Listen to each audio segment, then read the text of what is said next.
Hello everyone, Skippy here, and welcome to One Piece episode 952. Directed by Katsumi Takoro and supervised by Shigefumi Shingaki.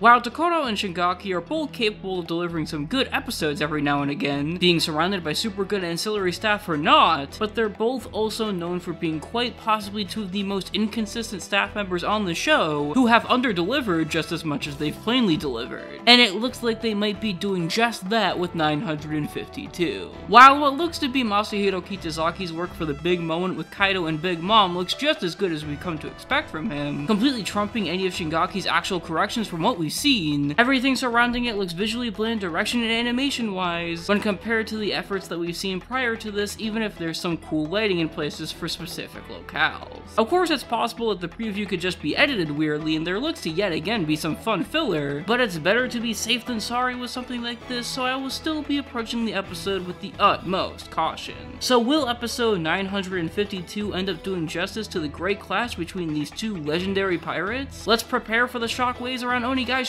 and find out.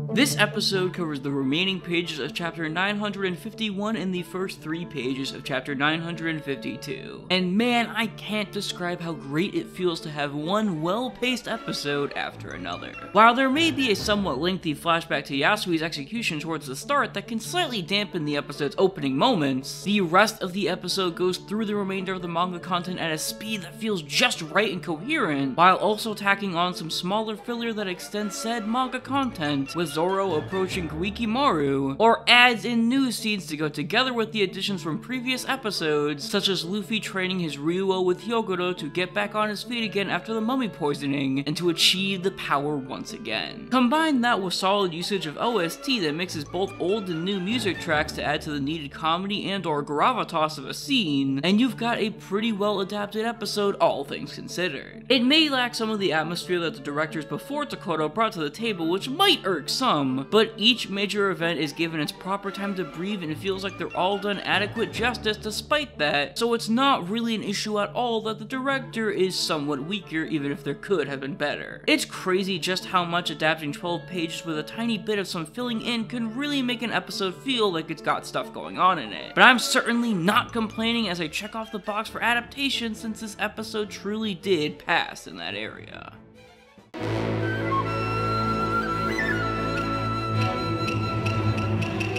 In the same way his direction lacks the atmosphere that the past 2 weeks of episodes had, Takoro's board is a bit more standard One Piece rather than Wano One Piece, but that's surprisingly not really an issue once again. It's got some pretty cool and expansive scale that I felt was somewhat missing from last week's board, and a few ambitious cuts here and there like how the camera follows Kinemon's eye as he's shown the boats. It is a bit weird to see lesser usage of color this time around, but when Takoro uses it to enhance the already solid comedy, it serves its purpose pretty well whenever it rears its head. It's certainly not a board that will be praised and remembered in the long run like an array of boards that we've come across so far, but its nature still really works for the type of episode that it is in terms of plot, and while it really could have been more ambitious in certain areas to sell the bigger moments of it even more, it still got the job done in spite of Shingaki's groggy and ugly corrections that are a double-edged sword, since I'm glad he's actually supervising where he needs to be. And when it's surrounded by some small but nice animation from series regular Tetsuro Nireki,